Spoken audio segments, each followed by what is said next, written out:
आशा करता हूं आप सब बहुत अच्छे होंगे। मेरा नाम है सिद्धांत अग्निहोत्री। स्टडी ग्लोस पे आपका बहुत बहुत स्वागत है। सॉरी, क्राइम अफेयर्स पे आपका बहुत बहुत स्वागत है। तो लेक्चर्स का सिलसिला रुकेगा नहीं, डेली लेक्चर्स आएंगे। नाम ही मैंने चैनल का चेंज कर दिया है यार। सब्सक्राइब कर दो यार, आपसे हाथ जोड़ के विनती है। आपने बहुत प्यार दिया है मुझे, मेरे सर पे आप सबका हाथ है, बहुत बहुत शुक्रिया। बट इस चैनल को बढ़ाओ, क्योंकि डेली जो क्राइम की खबरें हैं मैं इस पे बताऊंगा। क्या है कि स्टडी ग्लोस पे तो क्राइम पे आती ही हैं, क्राइम की खबरें आती हैं, लेकिन मुझे लगता है कि यहां पे जरूरी होगा ये, ठीक है। तो स्टडी ग्लोस से मैंने इसको सेपरेट कर दिया, तो जो भी अब न्यूज होगी वो मैं बताऊंगा। अब देखिए, मैं आपके कहे पे चलूंगा। तो कुछ बच्चों का कमेंट था कि सर दुर्लभ कश्यप पे लेक्चर बनाए। कल काफी कमेंट्स थे जो क्राइम अफेयर्स पे आए, तो मैं दुर्लभ कश्यप पे लेक्चर बना रहा हूं। 2-3 बच्चों ने रिक्वेस्ट की थी। कौन है दुर्लभ कश्यप? 2-3 बच्चों ने रिक्वेस्ट की थी, बच्चा ही था। हम शुरुआत से शुरू करते हैं, ठीक है ना। दुर्लभ कश्यप, नाम है दुर्लभ। 2000 में इसका जन्म हुआ, नवंबर 2000। कई जगह 2001 भी आपको मिलेगा, पर जन्म पे कोई बात नहीं, हम आगे बढ़ते हैं। पिताजी मनोज नाम, बिजनेसमैन। माताजी का जो माताजी थी इनकी, वो एक स्कूल में टीचर, उज्जैन के नामी गिरामी स्कूल। दुर्लभ के पिताजी बिजनेसमैन। बिजनेस ठीक ठाक था, बहुत अच्छा भी नहीं, बहुत खराब भी नहीं। कुछ समय दुर्लभ जो है वो इंदौर में रहा। नाम ही इस बच्चे का दुर्लभ इसलिए रखा था कि ये बेटा, कहते ना कि वो पापा कहते हैं बड़ा नाम करेगा। पर आपको बता दूं कि जब दुर्लभ कश्यप की मौत हुई, तो आप ये समझिए कि इनके पिता का बयान आया था कि मैं नहीं चाहता कि कोई भी बच्चा मेरे बेटे जैसा बने। मैं नहीं चाहता, क्योंकि कोई पिता जब अपने बच्चे की लाश देखता है ना, वो टूट जाता है। तो मैं नहीं चाहता जो मेरे बच्चे ने किया है वो कोई भी बच्चा करे। क्या हुआ कि दुर्लभ की पर्सनल लाइफ बहुत अच्छी नहीं रही। एक रिपोर्ट के हिसाब से कि इनके मां बाप में झगड़ा होता था और ये अलग रहने लगे। हालांकि इससे पहले जो है दुर्लभ इंदौर में भी कुछ टाइम रहा और उज्जैन में आ गया। अब वो अपनी मम्मी के साथ रहता था।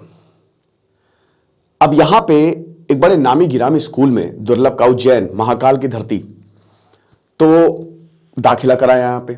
उज्जैन में पढ़ाई की दुर्लभ ने, लेकिन पढ़ाई में इसका कम जो मन है वो कम लगता था और मारपीट में ज्यादा लगता था। और आपको बता दूं कि जहां पे मारपीट होती थी वहां पे दुर्लभ आता था। बड़ा डेयरिंग बंदा था, कोई भी हो कैसा भी उसको पीट देता था। स्कूल में चाहे जूनियर सीनियर्स की लड़ाई हो, सीनियर जूनियर्स की, दुर्लभ वहां प्रेजेंट हो गया। 10th में फेल हो गया और उसके बाद दुर्लभ ने पढ़ाई छोड़ दी।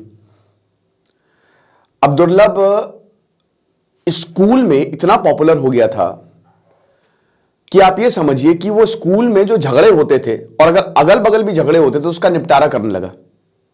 समझ रहे हो ये हिसाब किताब। 2016 में एक मेले का आयोजन हुआ। दुर्लभ इस समय अपने पॉलिटिकल कॉन्टैक्ट्स भी बनाने लगा।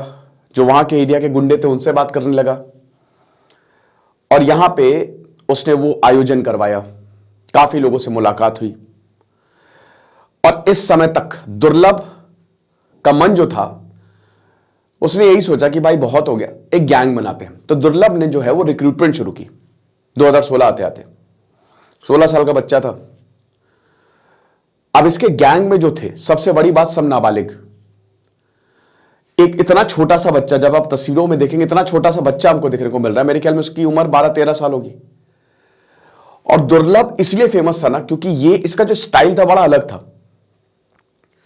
सचिन अतुलकर, जो कि अपने फिटनेस के लिए जाने जाते हैं, आईपीएस उज्जैन के, मतलब अगर आप देखेंगे अपने फिटनेस रिजीम, काफी सोशल मीडिया पे पॉपुलर रहते हैं। 2018 में दुर्लभ, देखिए 2016 के बाद दुर्लभ ने रिक्रूटमेंट शुरू की, बच्चे उठाए उसने, और अभी तक दुर्लभ का नाम था, मतलब ये है बहुत बड़ा नाम तो नहीं, लेकिन ये था कि हाँ भाई ये जो लड़का है ये डेयरिंग है, और क्योंकि ये निपटारा करता है तो एक लीडर के रूप में ये उभरा। अब हुआ क्या कि जो छोटे बच्चे थे, 15 साल 16 साल, इसी की एज ग्रुप के इसने रिक्रूट करना शुरू किया। 50 तक का गैंग पहुंच गया था। क्या करते थे? लूट मारी, कार छीन ली, लूटपाट कर दी, ये सब करते थे। वजन दिखने के लिए, वजनी दिखने के लिए, क्योंकि सब दुबले पतले थे, गमछा ओढ़ना शुरू कर दिया। सबका एक पैटर्न, सूरमा लगाना, टीका लगाना, काला गमछा ओढ़ना, यह पूरा पैटर्न जो है, ये दुर्लभ कश्यप अगर गैंग में आपको शामिल होना है तो आपको इसी में ही चलना है, ताकि एक ड्रेस कोड था बकायदा, ताकि जो दूसरे वाले समझ जाए कि आप इस गैंग के हो। दो परिवारों के बीच में अभी तक देखिए क्या होता है ना कि जब तक जैसे हर लॉरेंस बिश्नोई के लिए गोल्डी बरार है, वैसे हर दुर्लभ कश्यप के लिए हेमंत है। हेमंत से इसकी मुलाकात हुई, वो भी अपने एरिया का गुंडा। इसने अलग अलग गुंडों से, मतलब जो अपने एरिया के दादा थे उनसे इसने संपर्क बनाया। हेमंत के संपर्क में जब ये आया 2016 की ही बात है, तो इसने फिर पीछे मुड़ के नहीं देखा। 2 साल के अंदर अंदर से काफी घटनाओं को भी अंजाम दिया, छोटी मोटी घटनाएं भी थी। अब हुआ क्या कि दो परिवारों के बीच में, पहला इसके ऊपर मुकदमा तभी दर्ज हुआ कि जब दो परिवारों के बीच में हुआ झगड़ा, पार्किंग को लेकर झगड़ा था, और इसने एक दूसरे परिवार के लड़के पे जो उसमें इन्वॉल्व था उस पर हमला कर दिया, तब इसके ऊपर मामला दर्ज हुआ। दुर्लभ नशे भी काफी करता था, इसका पूरा गैंग नशे में लिप्त था, काफी ज्यादा सिगरेट पीना, चरस, गांजा, ये सब। 2018 में इसने फेसबुक पोस्ट डाला कि कोई भी हो, कैसा भी हो, अगर किसी को कोई सता रहा है, मदद करने की जरूरत है, तो हमारे पास आए, हम सबका निपटारा कर देंगे। 18 साल का बच्चा, समझ रहे हो। अब उसके बाद उज्जैन में चुनाव होने थे, एमपी में विधानसभा चुनाव। 2 महीने पहले एक कैंपेन चलाई गई सचिन अतुलकर द्वारा उज्जैन में, जितने भी गुंडे हैं उन सबको पकड़ो। इसमें दुर्लभ का नाम सबसे ऊपर आया। अब तक मामले भी दर्ज थे इसके ऊपर, दुर्लभ का नाम सबसे ऊपर आया, और दुर्लभ के गैंग की बकायदा परेड करवाई गई। अभी तक 2018 तक दुर्लभ सोशल मीडिया या मीडिया की नजर में नहीं था, लेकिन क्या हुआ, फटी टी शर्ट पहनी थी इसने, इसकी परेड करवा देते। अभी भी अगर आप देखोगे ना सोशल मीडिया पे बहुत सारी इसकी वीडियोस वायरल है। तो मीडिया पे जो है वो रूबरू हो रहे थे सचिन, उनसे पूछा कि इन सब में दुर्लभ कौन है, तो दुर्लभ ने हाथ उठाया, और हाथ ऐसे उठाया, मतलब बहुत अलग तरीके से, तो ये मीडिया के एकदम उसमें आ गया, सेंटर में आ गया कि भाई ये लड़का कौन है। उसके बाद कोविड आया। कोविड-19 में आपको पता है दुर्लभ और उसका गैंग पूरा जेल में, लेकिन जेल के अंदर से ही काम करता था ये। एक वक्त की बात है जब दुर्लभ से ये बोला, इसको बेल मिल गई थी। इसको मामले में आपको बता दूं कि बाल सुधार गृह भी भेजा गया था, ठीक है, बाल सुधार गृह भेजा गया था 2017 के आसपास, क्योंकि देखिए 17 साल का था, इसको सजा नहीं दे सकते थे, मामला संगीन था। लेकिन बाल सुधार गृह से, क्योंकि फिर कोर्ट ने बोला इसको बाल सुधार गृह भेजो, वहां से 4 महीने में वापस आ गया। फोटो खिंचवाने का बहुत ज्यादा शौक था, ठीक है।